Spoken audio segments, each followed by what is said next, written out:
Non mi viene in mente un cazzo. I 5 comandamenti.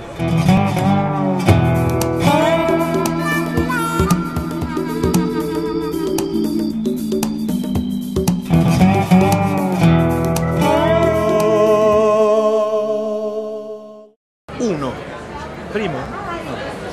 Primo, essere estremamente onesti.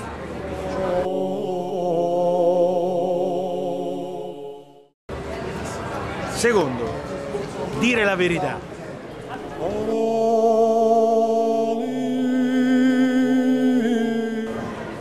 Terzo, mangiare meno di quanto mangia Massimiliano Bruno.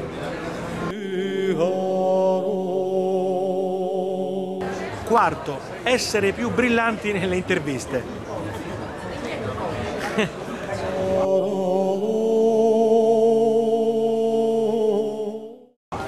Quinto, rispettare tutti e lottare fino alla morte per difendere i diritti di chi non la pensa come te.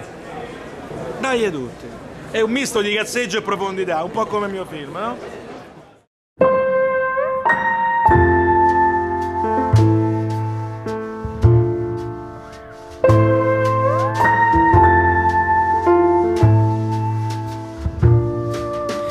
Did we get too tight or let the mystery puzzle reveal itself?